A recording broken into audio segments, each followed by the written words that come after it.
মতো, তাও অন্যায় হবে। তুমি সূর্যের চেয়ে অনেক ভালো। তোমাকে যদি বলি পূর্ণিমার চাঁদের মতো, তাও তোমারে খাটো করা হবে। চাঁদের ভিতরে কালো কালো ভাব আছে, তোমার মধ্যে তা নাই। সূর্যের ভিতরে অনেক প্রখরতা, যে প্রখরতার কারণে তার দিকে তাকানো যায় না, বেশিক্ষণ বাইরে থাকা যায় না, তুমি সেরকম না। মা আনতা মাদিহুহা ইয়া মাইয়ুসাব্বিহুহা বিশামসি ওয়াল বাদারে লা বালান্তা হাজিহা। সূর্যের সাথে যদি তুলনা করি তাও তোমারে খাটো করা হবে, চন্দ্রের সাথে যদি তুলনা করি তাও তোমাকে খাটো করা হবে। তোমার প্রশংসা করার মতো কোনো ভাষা আমার জানা নাই। তারপরও যেহেতু জানতে চেয়েছো, মুরব্বীরা আমাকে দায়িত্ব দিয়েছে, সংক্ষেপ ভাষায় সংক্ষিপ্ত ভাষায় তোমার প্রশংসা আমার জবানে এতটুক না করে পারি না। আমার জানা মতে, আমার শিক্ষা দীক্ষা মতে, আমি যা লেখাপড়া করেছি তার ভিতরে আমি খুঁজে যা পেয়েছি, আদম আলাইহিস সালাম থেকে নিয়ে আজকে পর্যন্ত পৃথিবীতে তোমার মতো সুসন্তান, তোমার মতো পূর্ণাঙ্গ সন্তান জন্ম নেয় নাই। আমি আর একটু আগে বেড়ে ভবিষ্যৎবাণীও দিতে পারি, আমার বিশ্বাস তোমার মতো পূর্ণাঙ্গ সন্তান কিয়ামত পর্যন্ত আর জন্ম নেবে না। বলি না সুবহানাল্লাহ। সত্য না মিথ্যা? মিথ্যা না সত্য? এ পাশে লাগে সন্দেহ আছে, আসছে কনকা? আমার নবীর মতো সন্তান জন্ম নেয় নাই আর নেবে না, এ কথা মিথ্যা না সত্য? আপনারা স্বীকার করবে না? আবু জাহেল কয়, আবু জাহেল নবীর দোস্ত না দুশ্মন? তখনও পর্যন্ত দোস্ত, এখনো দুশ্মন প্রমাণ হয় নাই। আল্লাহু আকবার।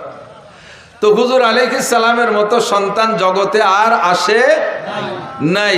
আবু জাহেলও কয়, তুমি এত বড় আলামিন, এত বড় সত্যবাদী, জীবনে কোনোদিন মিথ্যা কথা তুমি জানোই না। মিথ্যার লুগাতটা, ডিকশনারিটা তোমার বাড়ি নাই। মিথ্যার একটা ডিকশনারি আছে না, এই মিথ্যার ডিকশনারিটা তোমার বাড়ি নাই, তুমিও জানোই না। কাজেই তুমি যদি বলো এই পাহাড়ের ওই পাশে জান্নাত আছে, তাহলে তাই আছে। তুমি যদি বলো এই পাহাড়ের ওই পাশে জাহান্নাম আছে, তাহলে তাই আছে। আমরা এখন দুপুরে খানা খাইলাম, তুমি যদি বলো না এখন রাত 12টার খানা খাইছি, তাহলে তাই। আমরা সবাই দিন দেখতেছি, ভুল দেখতেছি। তুমি যদি গভীর রাত্রে বলে এখন বেলা 2টে বাজে, তাহলে 2টে বাজে। আমরা যারা রাত দেখতেছি আমাদের চোখ খারাপ হয়ে গেছে। সারা পৃথিবীর মানুষ একদিকে এক কথা বলবে, আর তুমি একা এক কথা বলবা, তোমারটা সত্য, সারা পৃথিবীর সব মানুষের কথা মিথ্যা। কয় কেডা? আবু জাহেল। আল্লাহু আকবার। তাহলে আমার নবী চির সত্যবাদী, ঠিক কি না? আমার নবীর চাইতে সুসন্তান, নেক সন্তান আর জগতে আসে নাই। হুজুর আলাইহিস সালাতু ওয়াস সালামের চাচা আবু লাহাব খুশিতে, নবী আলাইহিস সালামের জন্মের পর খুশিতে তার বান্দি সুয়াইবাকে আঙ্গুলের ইশারা দিয়ে আজাদ করে দিয়েছে। সেই নবীর জন্মের সাথে সাথে তো ওই পরিবারের আর পরিবারেরও কেউ জানতো না, জগতের কেউ জানতো না যে এই ছেলেটা পরবর্তীতে বিশ্ব নবী হবে, তা তো কেউ জানতো না। কথা বলুন। ইহুদিরা তাদের আসমানি কিতাব তৌরাতের ভিতরে পড়ছে, নাসারারা ইঞ্জিলের মধ্যে পড়ছে শেষ নবীর আলামত, কিন্তু এই ছেলেটার যে সেই শেষ নবী এ তো কেউ জানে না, ঠিক কি না? আল্লাহু আকবার। কিন্তু পরবর্তীতে ধীরে ধীরে যখন বড় হইয়া নবী হইলেন, তখন তো সারা পৃথিবী সবাই জেনে গেছে, সারা পৃথিবীর সবাই জেনে গেছে। এর কারণে নবী আলাইহিস সালাতু ওয়াস সালামের জন্মের তারিখটা নিয়েও সন্দেহ।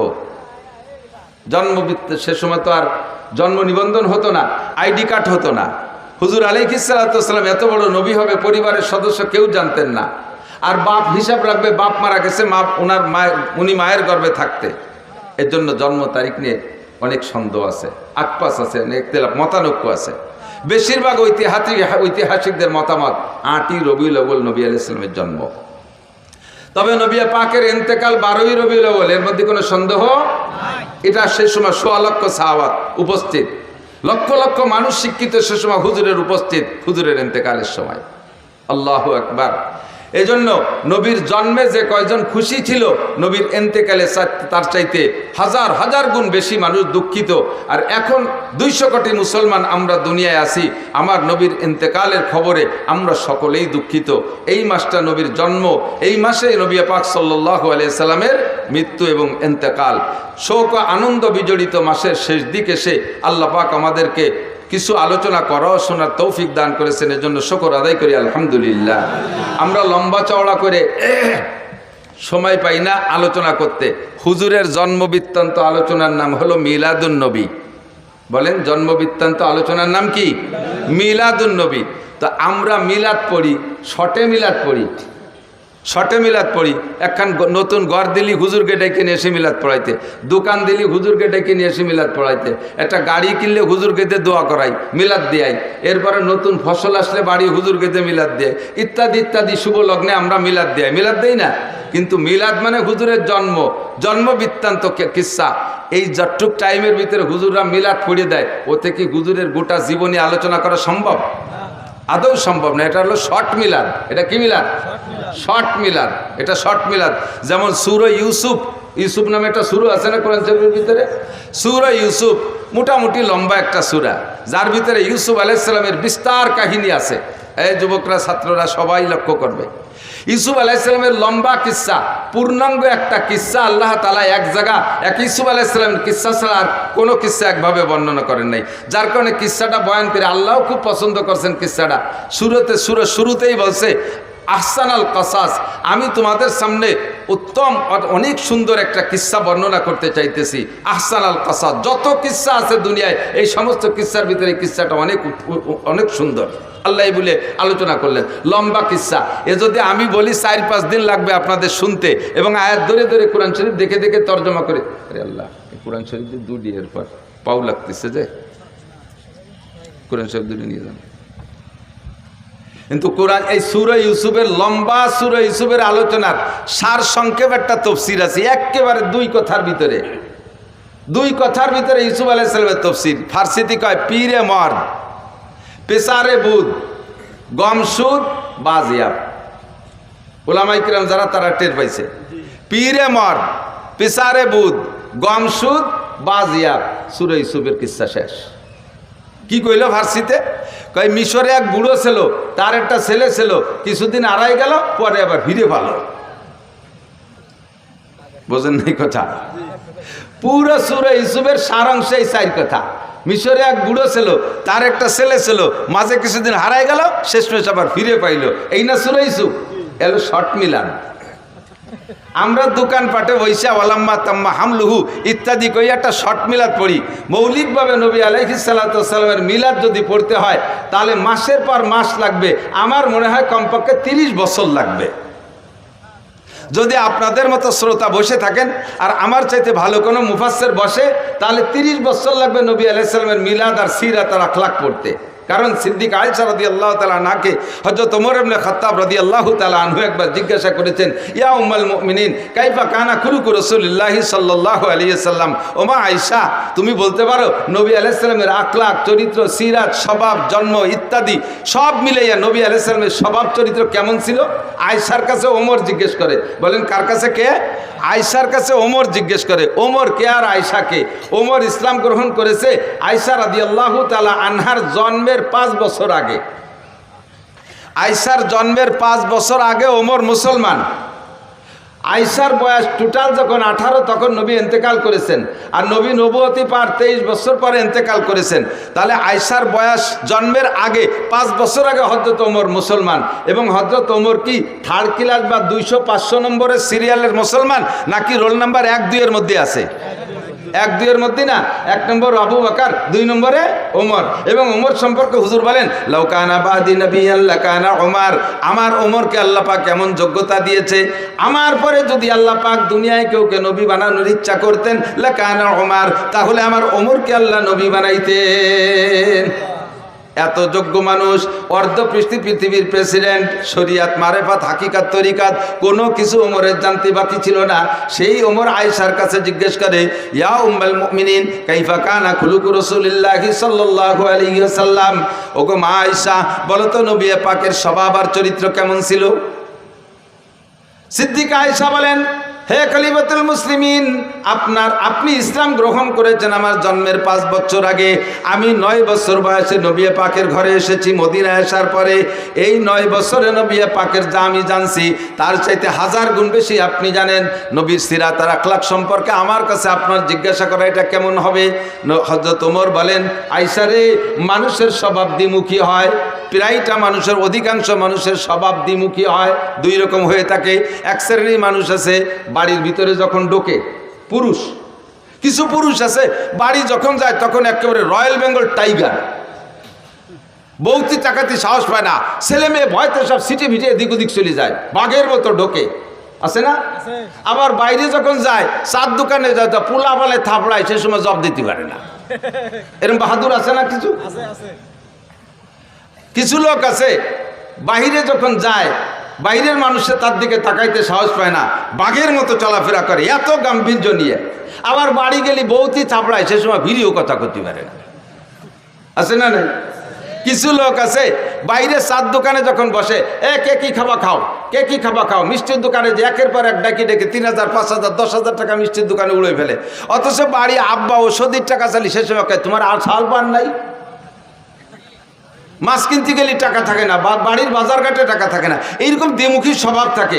তো আয়েশা নবী আলাইহিস সালামের বাইরের অবস্থাটা আমরা জানি, বাইরে হুজুর কেমন সেটা তো প্রশংসার শেষ নাই, বাইরেরটা জানি, কিন্তু ঘরোয়া অবস্থা কেমন এটা তোমার চাইতে ভালো কেউ জানে না। তো বাইরেরটা এবং ভিতরেরটা তবু উভয়টা তুমি জানো, নবীর সাথে সফরও করেছো তুমি, বাইরেও গিয়েছো, ভিতরেও জানো। কাজেই নবী পাকের সলিড সত্য চরিত্র যদি জানতে হয় তাহলে তোমার কাছ থেকে জানতে হবে। তুমি বলো মা কেমন ছিল? সিদ্দিকা আয়েশা বলতেছেন, ইয়া আমির আল মুমিনিন আলা তাকরাউল কোরআন, খলিফাতুল মুসলিমিন, আপনি কোরআন শরীফ পড়েন না? কোরআন শরীফ তো পড়ি, প্রায় তো সপ্তাহে 1-2 খতম দেই, তা কোরআন শরীফ পড়ে কি হবে? সিদ্দিকা আয়েশা বলতেছেন, কানা খুলুকুল কোরআন, কানা খুলুকুল কোরআন, 30 পারা কোরআন শরীফ যা বিশ্বনবী মুহাম্মদুর রাসূলুল্লাহ সাল্লাল্লাহু আলাইহি সাল্লামের গোটা জীবনীয়তা। কাজী যদি নবীর সিরাত আর আখলাক আর জীবন বৃত্তান্ত জানতে হয়, কোরআন শরীফকে শুরু থেকে শেষ পর্যন্ত পড়লেই বোঝা যাবে যে এইটা যেন বিশ্ব নবীর জীবনই পড়তেছে। এবার কোরআন শরীফকে 30 পারা যদি ভালো করে ব্যাখ্যা করে শুনাইতে হয় তাহলে 30 বছর এরকম হয় না, সুন্দর করে যদি বলতে হয়, মোটামুটিভাবে যদি বলতে হয়। আর আমার মতো ছোট মানুষের দ্বারা তা সম্ভব না। আমার নবীর সিরাত, আখলাক, মিলাদ, বিস্তারিত লম্বা চওড়া কিচ্ছা আমি একটা জায়গা থেকে আপনাদের একটু অল্প একটু বলবো, বিরক্ত হবেন নাকি? যেহেতু মাসটা চলে যাচ্ছে আর শেষ দিক চলে আসছি, নবী আলাইহিস সালাতু ওয়াস সালামের জন্মটা কেমন হলো একেবারে নবী আলাইহিস সালাম নিজেই বলেছেন, হুজুর নিজের জন্ম সম্পর্কে বলেছেন, শুধু নিজের না, 2.5-3 লক্ষ নবী রাসূল দুনিয়ায় এসেছেন, 2.5 থেকে 3 লক্ষ নবী রাসূল দুনিয়ায় এসেছেন, নির্দিষ্ট সংখ্যা কাহারও বলার কায়দা নেই। হুজুর বলেছেন কোন নবী রাসূল আদম আলাইহিস সালাম থেকে নিয়ে ওই নবী রাসূল পর্যন্ত তার পূর্বপুরুষের ভিতরে যেই সিরিয়ালে আসছে, এ পুরুষের থেকে ও পুরুষ, ও পুরুষ থেকে ও পুরুষ, এরকম না সিরিয়াল, একজন পুরুষও ব্যভিচার ছিল না। যেই মহিলাদের মাধ্যম দিয়ে উনি দুনিয়া আসছেন ওই নবী রাসূল, একজন মহিলা ব্যভিচারিণী ছিল না, একজন মহিলা জিনা করে নাই, একজন পুরুষও ব্যভিচার চরিত্রহীন ছিল না। অন্যভাবে কাফের থাকতে পারে, মুশরিক থাকতে পারে, বেঈমান থাকতে পারে, কিন্তু চরিত্রের এই নোংরামিটা আসে নাই। একটা পবিত্র আত্মার মাধ্যম দিয়ে সমস্ত নবী রাসূলগুলো দুনিয়া এসেছেন। তন্মধ্যে সবচাইতে নির্ভেজাল একেবারে নির্দ্বিধায় বলা যায় আমার নবী সাল্লাল্লাহু আলাইহি সাল্লাম আদম আলাইহিস সালাম থেকে নিয়ে জন্ম পর্যন্ত এই মাঝে যতশো পুরুষ চলে গেছে, একটা পুরুষও চরিত্রহীন ছিল না, একটা নারীও চরিত্রহীন ছিল না। কথা বলেন ঠিক ঠিক না? নবী নিজেই দাবি করেছেন। কাজে এখানে আমার আর অভিযোগের কিছু থাকে। শেষ ফিনিশিং আইসা যেই 4 জন লাস্ট পুরুষ, এই 4 জনের থেকে শুরু করি। তার আগে একটু বলা লাগে হুজুরের নূরে নবুয়তি, বলেন নূরে নবুয়তি, কথাটা একটু বুঝতে হবে। নূরে নবুয়তি, নবী কিন্তু মানুষ। নবী মানুষ না জিন? জিন না মানুষ? ফেরেশতা না মানুষ? নবী আল্লাহ না মানুষ? নবী খালেক না মখলুক? মখলুক মানে সৃষ্টি, খালেক মানে সৃষ্টিকর্তা। নবী কি সৃষ্টিকর্তা? নবী কি খালেক? নবী কি রাজ্জাক? নবী আমাদের মতো মানুষ, পার্থক্য এতটুক। আমিও মানুষ, ডক্টর ইউনুসও মানুষ। এ গ্রামে ইউনুস নামের কেউ থাকতে পারে? আছে না নাই? তাহলে এই ইউনুস আর ডক্টর ইউনুস, ওনার নাম ইউনুস বলে আপনি ওনারে সরাইতে সেই চেয়ারে বসে দেন, ঠেলা কারে পায়। ওই ইউনুসও যাই দিয়ে বানাইছে, এই ইউনুসও তাই দিয়ে বানাইছে। পার্থক্য আছে ভিতরে অনেক কিছু, ঠিক না? হাসিনা নামে টুঙ্গিপাড়া বহুত মহিলা আছে না নাই? তো এই হাসিনা শেখ হাসিনা কি এক হাসিনা? খালেদা নামে বাংলাদেশে আরো মহিলা আছে না নাই? এই খালেদা আর ওই খালেদা কি এক খালেদা? মানুষ হিসেবে আমি আর নবী আলাইহিস সালাতু ওয়াস সালামে একই ম্যাটেরিয়াল দিয়ে তৈরি, কিন্তু আমার ভিতরে নূর ও নবুয়তি নাই। আমাকে আল্লাহ ওহী দেয় নাই, আমার কাছে জিবরাইল আসে না। নবী পাককে আল্লাহ তাআলা এই মাটির মানুষটাকে নূরে হিদায়াত দিয়া, নূরে নবুয়ত দিয়া, নূরে কোরআন দিয়ে আল্লাহ তাআলা তাকে সারা বিশ্বের শ্রেষ্ঠ মানুষে পরিণত করেছেন। ঠিক কি ঠিক না? এই যে লাইটটা বানাইছে কি দিয়ে? কাচের বডি না? হতে পারে কাচ, নাকি ইদানিং তো প্লাস্টিক চলতেছে, কাঁচই ধরেন, খেয়াল করেন, কাঁচের বডি, ঠিক না? এখন ওর মধ্যে লাইট যাওয়ার কারণে ওইটার নাম হয়ে গেছে কি, এই যে কাঁচ দিয়ে বানানোর যে রডের মতো, এটার নাম কি? কাঁচ না লাইট? কাঁচ না লাইট? টিউবলাইট না? টিউবলাইট, বোঝেন নাই কথা, টিউবলাইট না? এই লাইটটা যদি কাইটে যায়, এখন ওটার মূল বডি তো বানানো কি দিয়ে? কাঁচ দিয়ে। এখন কি আপনি আপনার ছেলেরে বলবেন যে বাজারে তো একটা লাঠি কাঁচ কিনে নিয়ে আয়, একটা লাঠি কাঁচ কিনে নিয়ে আয়, তাই বলবেন? কি বলবেন? একটা লাইট কিনে নিয়ে আয়, তাই বলবেন, ঠিক না?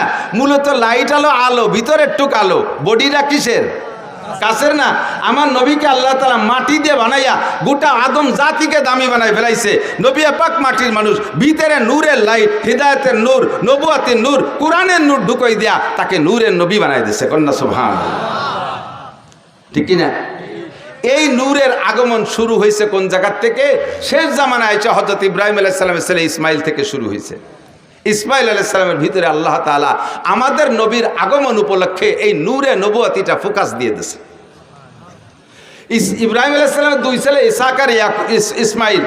ইসহাক আলাইহিস সালামের বংশে বহু নবী, মুসা আলাইহিস সালাম, ঈসা আলাইহিস সালাম, দাউদ আলাইহিস সালাম, সুলাইমান আলাইহিস সালাম, তারপরে ইউসুফ আলাইহিস সালাম, এরকম হাজার হাজার নবী, লক্ষ লক্ষ নবী ইসহাক আলাইহিস সালামের বংশ জন্ম নিয়েছে। আর ইসমাইল আলাইহিস সালামের বংশে মাঝে কোনো নবী আছে কিনা তা আমার ভালো জানা নাই, তবে শেষ নবী একজনই শ্রেষ্ঠ নবী, মুহাম্মদ রাসূলুল্লাহ সাল্লাল্লাহু আলাইহি সাল্লাম। ইসহাক আলাইহিস সালামের বংশে 2.5 লক্ষ নবীও যদি হয়, রসুলও যদি হয়, সব নবী রসুলকে এক পাল্লায় দিলে, আমার নবীকে আর এক পাল্লায় দিলে কোন পাল্লা ভারী হবে? ভয় পাচ্ছেন? কোন নবীরা খাটো করছি না, নবীরা তো অনেক উপরের। তারপরে আল্লাহ তাআলা যদি আমাদের নবীকে দামি বানাইছে, বা দেখো দা বুজুর্গ তুই কিসসা মুক্তাসার, আল্লাহর পরে এই জগতের সবচাইতে দামি আমাদের নবী মুহাম্মদুর রাসূলুল্লাহ সাল্লাল্লাহু আলাইহি ওয়াসাল্লাম। কথা বলুন ঠিক কি ঠিক না? ইসমাইল আলাইহিস সালামের বংশে জন্ম নিয়েছে আমাদের নবী। আস্তে আস্তে আস্তে আস্তে ইসমাইল আলাইহিস সালাম থেকে নিয়ে প্রায় 30 পুরুষ পরে আইসা হুজুরের আব্বাজি আব্দুল্লাহ রাদিয়াল্লাহু তাআলা আনহু, হুজুরের তাওই, দাদার বাপের নাম কি? দাদার বাপরে কি কয় আমাদের দেশে? তাওই। তাওই কয় না? দাদার বাপ তাওই বাপ, বুড়ো বাবা কয়। দাদির মারে বুড়ো মা, নানির মারে বুড়ো মা অথবা মাওই। তো হুজুরের আব্বা আব্দুল্লাহ, হুজুরের দাদার নাম হুজুর, তো হুজুরের আব্বা আব্দুল্লাহ, হুজুরের দাদার নাম আব্দুল মুত্তালিব বলে জানি। আর আব্দুল মুত্তালিবের বাপের নাম হাশেম। নাম কি? এই হাশেম হুজুরের চতুর্থ পুরুষ, হুজুর থেকে নিয়ে চতুর্থ পুরুষ। এত সুদর্শন, এত হ্যান্ডসাম পুরুষ ছিলেন, আল্লাহু আকবার। কুরাইশদের নেতা ছিলেন, মক্কার নেতা ছিলেন, কাবাঘরের জিম্মাদারি উনার হাতে ছিল। ইয়াং মানুষ, যুবক মানুষ, আল্লাহ। মক্কায় থাকতে উনার আরো কয়েকটা বিবাহ ছিল, সে সময় ততাধিক বিয়ে, এখনো তো সৌদি আরবওয়ালারা অনেক অনেক বিয়ে করে। তো উনার আরো বিবাহ ছিল, আরো সন্তানও ছিল। এই মক্কায় উনার স্ত্রী পরিবার পরিজন রেখে উনি গাজায়, ফিলিস্তিনের যে গাজা না বর্তমানে গাজা, এই গাজায় উনি ব্যবসার নিয়েতে মদিনা হয়ে গাজার দিকে রওনা দিয়েছে। তো মদিনায় যাওয়ার পরে মদিনার বাজারে যখন উনি ঢুকছে, তখন মদিনার বাজার দিয়ে দেখতেছে সব কিছু, তার মধ্যে দেখে পর্দা ফুসিতে তো নেই, সবই বেপর্দা। এই বেপর্দার ভিতর দিয়ে একটা মহিলাকে দেখলেন, তার চাল চলন, উঠা বসা, হাঁটা, তার কথাবার্তা একটু ব্যতিক্রম, অত্যন্ত শালীন, অত্যন্ত ভদ্র, দারুণ নম্র, একটু লাজুক লাজুক মনে হচ্ছে, অত্যন্ত রূপসী সুন্দরী। এই মেয়েটাকে দেখিয়া হাশেমের নজর পড়ছে, লোক লাগাইছে, দেখো তো এই মেয়েটার অবস্থা কি, মেয়েটা কি বিবাহিতা না অবিবাহিতা, বিবাহিতা হলে বা বিধবা কিনা, তার স্বামী আছে না নাই। লোক লাগায় রায়বার লাগায় দেখা গেল যেই মহিলাটার স্বামী মানে বিবাহিতা মহিলা, 2টা বাচ্চা আছে, কিন্তু তালাক প্রাপ্তা, তালাক হয়ে গেছে, বর্তমানে স্বামী নেই। সুযোগ পেয়ে হাশেম প্রস্তাব দিলেন, তার কাছে বলো, আমার বাস্তবটা বলো, আমি কোন বংশের, আমি মক্কার মানুষ, আমি কুরাইশি মানুষ, আমি কাবাঘরের জিম্মাদার, আমি কুরাইশদের নেতা, আমি বর্তমানে এই অবস্থা আছি, ব্যবসা বাণিজ্য আমার অনেক সুন্দর, আমার বাহ্যিক রূপ ও চেহারা দেখো, মেয়েটাকে বলো দেখতে, সে যদি আমাকে লাইক করে, পছন্দ করে, তাহলে আমি তাকে বিবাহের প্রস্তাব দিলাম, রাজি থাকলে তোমরা আমাদের বিবাহ পড়াই দাও। রায়বার যে সুন্দর করে বলার পরে মহিলা রাজি হয়ে গেছে, আচ্ছা ঠিক আছে আমি বিয়ে বলবো। যথারীতিতে বিয়ে হয়ে গেল। বিয়ে হয়ে যাওয়ার কারণে উনি তাৎক্ষণিকভাবে গাজায় চলে গেলেন না, মদিনায় কয়েকদিন অবস্থান করলেন, শ্বশুর বাড়ি, ওই মহিলার বাপের বাড়ি। সেখানে কয়েকদিন থাকার ভিতর দিয়ে আল্লাহর কুদরতি সিস্টেমে হাশেমের ভিতরে যে নূরে নবুয়তি চমকাচ্ছিল, ওই নূরে নবুয়তি ওই মহিলার গর্ভে চলে গেছে, মহিলা গর্ভধারিণী হয়ে গেছে। গর্ভ হয়ে যাওয়ার পরে উনি ওখানে স্ত্রীকে রেখে উনি গাজায় চলে গেছে। গাজায় ব্যবসা বাণিজ্যের ভিতর দিয়ে ওখানে ওনার ইন্তেকাল হয়ে গেছে। হাশেম আর ফিরে আসতে পারেনি। টাইম হয়ে যাওয়ার পরে মহিলা গর্ভপাত করেছেন, বাচ্চা ডেলিভারি করে দিয়েছেন। ডেলিভারির পরে যেই বাচ্চাটা হলো, এই বাচ্চার ভিতরে এবার সেই হাশেমের রূপরেখা নূরে নবুয়তি বাচ্চার মধ্যে চমকাইতেছে। পরিবার পরিজনের সকল সদস্য বাচ্চার চেহারা দিকে মুগ্ধ হইয়া তার নাম রাখতে বাধ্য হয়েছে সাইবাতুল হামদ। সাইবাতুল হামদ মানে প্রশংসার ডিব্বা। এত চেহারা, এত রূপ, এত সব কিছু দেখে সবাই মুগ্ধ। নাম রেখেতেছে সাইবাতুল হামদ। মায়ের কোলে থাকে, নানা বাড়ি থাকে। থাকতে থাকতে 5-6 বছর যখন বয়স হয়ে গেছে, তখন হাশেমের মক্কা একটা ছেলে ছিল, নাম তার মুত্তালিব। একটু খেয়াল করতে হবে, খুব বোঝা। নাম ছিল তার, নাম কি? মুত্তালিব। ওই হাশেমের ছেলে মুত্তালিব খবর পাইছে আমার আব্বা মদিনায় একটা বিয়ে করছেন, সেই ঘরে আমার একটা ভাই জন্ম হয়েছে। আমার আব্বা তো গাজায় গিয়ে মারা গেছে, আমার বিধবা মায়ের কাছ থেকে দেখে আমার ভাইটাকে আনা যায় নাকি। মুত্তালিব চলে গেছে মদিনায়। যাইয়ে খবর নিয়ে খুঁজে পেয়ে গেছেন। পাওয়ার পরে বললেন যে মা, আমার ভাইকে আমার কাছে দিয়ে দেন, আপনি কষ্ট করবেন কেন, আমাদের সন্তান আমরা নিয়ে যাই। অনুমতি দিলেন, নিয়ে চলে আসলেন। উটের পিঠি বসাইয়া মক্কা থেকে মদিনা থেকে মক্কা 450 কিলোমিটার, 450 কিলোমিটার 7-8 দিন পর্যন্ত উটের পিঠে বসে আনতে আনতে আনতে যখন মক্কায় ঢুকছে, পিছনে ছোট বাচ্চা একেবারে ধুলায় ধূসারিত হয়ে গেছে, কাপড় চোপড় ময়লা হয়ে গেছে, গুলামের মতো দেখা যাচ্ছে। যখন মক্কায় ঢুকছে, মক্কিরা জিজ্ঞেস করছে, মুত্তালিব, তোমার পিছে কে বসা? ওনার পিছে কে বসা? মুত্তালিবের ভাই। এখন যদি বলে পিছনে আমার ভাই বসা, তাহলে ওনার ইজ্জত যায়। যে গুলামের মতো একটা ময়লা নোংরা সিরা কাপড় পরা পোলা, সে ওনার ভাই, এই বলে ওনার ইজ্জত যাবে। বিদায় উনি ভাই বলে পরিচয় না দিয়ে কয়, হাজা আব্দি, এটা আমার গুলাম। তো গুলামের মালিক মুত্তালিব হলেন মালিক, আর এইটা হলো সাইবাতুল হামদ হলো গুলাম। আরবিতে 2 শব্দের মিলে কয় আব্দুল মুত্তালিব, মানে মুত্তালিবের গুলাম। আসল নাম হলো সাইবাতুল হামদ। সাইবাতুল হামদ হলো হুজুরের দাদা। তো এখন মুত্তালিব পরিচয় দিচ্ছে, এটা আব্দুল মুত্তালিব, আমার গুলাম। এরপরে বাসায় নিয়ে ধুয়ে মুছে পরিষ্কার করে কাপড় চোপড় নতুন করে পড়াইয়া তার নামে তারে পরিচিত করে দিতে চেষ্টা করতেছেন। কিন্তু আর কোনোদিনও মানুষ তাকে সাইবাতুল হামদ বলে ডাকে না, তারা আব্দুল মুত্তালিব কইই ডাকে। এই আব্দুল মুত্তালিব ধীরে ধীরে বড় হইলে মুত্তালিবের স্থানে, হাশেমের স্থানে চাবি ছিল মুত্তালিবের কাছে, মুত্তালিবের স্থানে এবার চাবি পেয়ে গেছে এই সাইবাতুল হামদ আব্দুল মুত্তালিব। কাবাগরের চাবি ওনার হাতে, মক্কার নেতৃত্ব ওনার হাতে। দেখতে সেরকম সুঠম বডির অধিকারী, নুরানি চেহারা তার ভিতরে, নবুয়তি চেহারা তার ভিতরে ফোকাস মারতেছে। এই সাইবাতুল হামদ আব্দুল মুত্তালিব এবার বিবাহ করছেন। বিবাহ করার পরে একটা সন্তান হয়েছে হারেস। নাম কি? হারেস। আব্দুল মুত্তালিবের প্রথম সন্তানের নাম হারেস। এই ছেলেটা বড় হয়ে উঠছে, মাঝে আর তেমন কোনো সন্তানাদি নেই।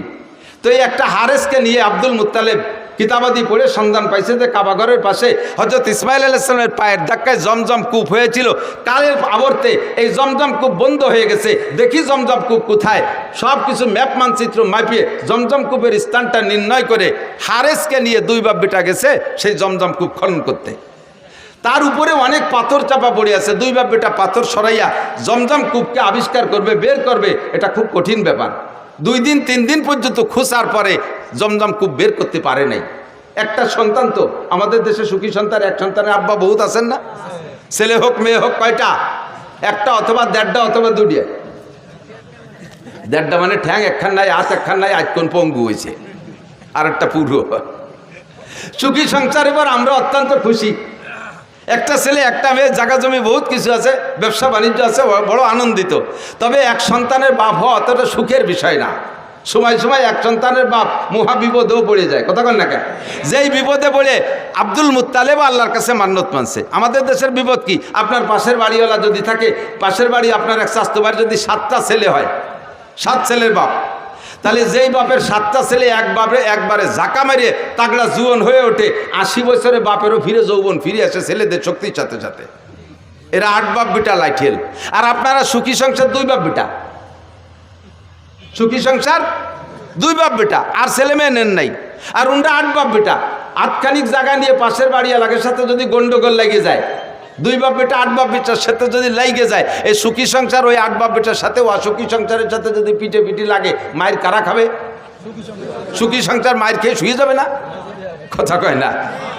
দুই বাপ বেটারে বাল হইয়া 8 বাপ বেটা একেবারে দোড়া চাপের মতো টান টানুরি রাস্তায় শোয়াইতেছে, পুরো মারি ফেলে নাই, মরে নাই। তো বুড়ো এই 80 বছর বয়সে সুখী সংসারের বুড়ো মায়ের খাইয়ে টান টান হইয়া এখন লম্বা লম্বা হাই ছাড়ে আর যদি 2 সাইডে থাকতো তাহলে এরকম জোড়া বাড়ি খাতাম না, আর 2 সাইডে থাকলি জোড়া বাড়ি খাইতাম না। বসছে কোন সময়, যে সময় ওনার পার্স পাতি সব শেষ। আর হাজারো চেষ্টা করলে 2 সাইডের বাপ হওয়া সম্ভব, আল্লাহ যদি দেয় সেটা তার ব্যাপার। অসময় আছে তুমি সুখী সংসারে দুঃখী সংসারে অনুভব করতে পারছো। হারেস সাইবাতুল হামদ আব্দুল মুত্তালিব সময় মতোই বুঝে ফেলাইছে যে আমার এই এক সন্তান নিয়ে জমজম খুব খুঁজতে পারলাম না, যদি এরকম 8 বাপ বেটার সাথে কাজী ডাঙ্গে লাগিয়েই যায় তাহলে তো মায়ের খাইয়ে আসতে হবে। সাথে সাথে কাবা ঘরে গিলাফ ধরে মান্যত করছে, আল্লাহ যদি তুমি আমার 10টা পুত্র সন্তান দাও, যদি 10টা পুত্র সন্তান দাও তাহলে একটা সন্তানকে আমি তোমার রাস্তায় এই কাবা ঘরের পাশে জবাই করে দেবো, কুরবানি দেবো। কি এই সামান্যতের মান্যত চিনতে হতে পারেন? উনার জন্য এই মান্যত পুরো করা ওয়াজিব, কিন্তু এমন মান্যত যদি এই সমাজে কেউ করেন এই মান্যত পুরো করা ওয়াজিব না। অনেকে মানে, মারা বিশেষ করে মারা মান্যত মানে সন্তান যদি অসুস্থ হয়ে পড়ে কয় আল্লাহ যদি তুমি আমার বাবারে বাঁচাও, আল্লাহ আমার বাবার রোগ আমারে দিয়ে আমার বাবারে সুস্থ করে, এরকম করে মারা। নিজের রোগ বাবার সন্তানের রোগ আমারে দিয়ে আমার বাবারে বাঁচাও, আমার হায়াত তারে দিয়ে আমার বাবারে বাঁচাও, যদি আমার বাবা বেঁচে যায়, আমার সন্তান যদি বেঁচে যায় তাহলে আমি জীবিত অবস্থায় 7 দিন কবরে থাকবো। তাইলে দেখছো কিরম এরকম মান্যতের মশালা আমার কাছে আসে, মিথ্যে কথা বলতেছি না। এই কত যে আসে মাঝে মাঝে উদ্ভট মানে এই মান্যতের কথা। একজনের মান্যত মানছে, হুজুর আমি নিয়ত করছি কাবা ঘরে একটা হেরিকেন দেব। কাবা ঘরে গেছি মানে হেরিকেন লাগাই কোন জায়গা? বাঙালি হেরিকেন কাবা ঘরে চলে? এ মান্যত মানছে, জানি কি এরবে? এরকম কঠিন কঠিন প্রশ্ন। 7 দিন কবরে তাজা অবস্থায় থাকবো, থেকে দেখছেন একদিন? আরে মরার পরে একদিন থাকবো কিভাবে, সেই চিন্তায় ঘুম হয় না। মরার পরে কিভাবে কবরে থাকবো একদিন, সেই প্রথম রাতটা নিয়েই চিন্তা। কবরের প্রথম দিন মার রব্বুকা মা দীনুকা ওমান হাদার রাজুলুল্লাযী বুইসা ফীকুম, 3টা প্রশ্নের জবাব আমাকে কবরে থেকে দিতে হবে। 3টা প্রশ্ন হবে আমার জন্য আমার সামনে, এই 3 প্রশ্নের জবাব না দিতে পারলে আমার খবর আছে। ওই রাতটা ওই দিনটা প্রথম দিন কবরের ওই সময়টা নিয়ে চিন্তা করে তাই রাতে বিছানায় পিঠ দিয়ে ঘুম আসে না টেনশনে। যারা চিন্তা করে কথা কন না, ঠিক ঠিক না? যাদের মধ্যে চিন্তা আছে তারা ভয় পায়। আর তাজা 7 দিন কবরে থাকবা এইরকম মান্যত যদি কেউ মানে, এই মান্যত পুরো করা লাগবে না, তার তওবা করে কিছু সদকা আল্লাহর রাস্তায় দিয়ে দিলে হবে। কিন্তু আব্দুল মুত্তালিবের মান্যত পুরো করা লাগবে, সাইবাতুল হামদের মান্যত পুরো করা লাগবে। 10টা পুত্র সন্তানের দোয়া করেছে আল্লাহর কাছে, আল্লাহ যদি 10টা পুত্র সন্তান দাও, একটাকে আমি তোমার রাস্তায় কুরবানি করে দেব। আল্লাহ টপ টপ করে একের পর এক 10টা পুত্র সন্তান দিয়ে দিয়েছে। জমজম খুব খনন করতে সন্তান লাগবে, এই জন্য 10টা সন্তান চাইছে। কয় বাব্বিটা মিলিয়ে এবার জমজম খুব আবিষ্কার করেও ফেলাইছে। এখন সন্তানরে কুরবানি দাও, কুন্ডারে কুরবানি দেবে। ভাগ্যক্রমে আস্তে আস্তে 10 নম্বর সন্তান আব্দুল্লাহর ভিতরে ওই সাইবাতুল হামদের মধ্য থেকে এতদিন অন্য কোনো সন্তানের ভিতরে প্রকাশ পায় নাই, আব্দুল্লাহর ভিতরে নূরে নবুয়তি চমকাইছে। 10টার ভিতরে এবার যেটা সবচাইতে সুদর্শন চেহারাওয়ালা তারে কি হাতে ধরে জবাই দিতে মনে কয়? চাইতেছে যে ঘুরে ফিরে অন্য একটারে যেটা বুসা টুসা একটু কালা টালা আছে ওর একটারে মারি দিয়েছে মান্যত পুরো করে। কিন্তু তবুও তো সন্তান, তবুও কোনোভাবে কি আব্বা জবাই দেওয়া সম্ভব? কিন্তু মান্যত করছে, আল্লাহর অর্ডার পূরণ করতেই হবে। এখন কারে জবাই দেবে কোনো নির্ধারিত করে না যে 8 নম্বর ডানা, 6 নম্বর ডানা, 1 নম্বর ডানা, 10 নম্বর ডা। কাজেই একটারে বের করতে লটারি লাগবে। এবার একের থেকে হারেস থেকে নিয়ে লটারি করা শুরু করছে। যে কয়বার লটারি করছে 3 বার, প্রত্যেকবার আব্দুল্লাহর নাম আসে। যেটারে সবচেয়ে ভালোবাসে, যারে বাঁচায় রাখার জন্য লটারির পদ্ধতিতে গেলেন, সেইটার নামই আসে বারবার। তো যেহেতু 3-4 বার বা প্রত্যেকবার লটারিতে ওই একই নামে আসে, এখন তারে তার বাঁচানোর উপায় নেই। তো বাবা জামা কাপড় পরে রেডিও, তোমারে জবাই দিই। আল্লাহর হুকুম, আল্লাহর মান্যত পুরো করতে হবে। বাস্তব কাজেই ছেলেও কোনো দ্বিমত না করে জি আব্বা চলেন যাই, ছেলেকে নিয়ে গোটগাট করে রওনা দিছে, কাবার পাশে নিয়ে তো জবাই করবে। তো আব্দুল্লাহর বোন, একেবারে উনার মায়ের পেটের যে বোনটা, এই বোনটা এই বোনটা বারবার কাঁদতেছে, আব্বা তুমি দরকারে আমারে জবাই দাও, আমার ওই ভাইটারে জবাই দিও না, ও ভাইয়ের মধ্যে কিছু না কিছু আছে, ভাইয়ের ভিতরে অন্য কিছু থাকতে পারে, ভাইয়ের যে চেহারা, আব্বা হাজার হাজার মানুষ তার পাগল, তুমি আমার ভাইরে জবাই না দিয়ে আমারে জবাই দাও। বুনে কাঁদতেছে, কয় মা সেটা তো আসলো না লটারিতে, তোর নামও তো লটারিতে এটা নিয়ে দেখলাম, তাও তো আসে না, কি করব? তখন আব্বা একটা পদ্ধতি অবলম্বন করেন, যদি এসে যায় ভাগ্য পরিবর্তন হয়েও যেতে পারে, 10টা উটের সাথে আর আমার ভাই আব্দুল্লাহর সাথে একটা লটারি টানেন, 10টা উট আর আব্দুল্লাহ দুইজনের মধ্যে লটারি টানেন। সেই সময় একজন মানুষকে যদি কেউকে যদি কেউ হত্যা করতো, একজন মানুষের জীবনের বিচার 10টা উট, সেই জন্য 10 উটের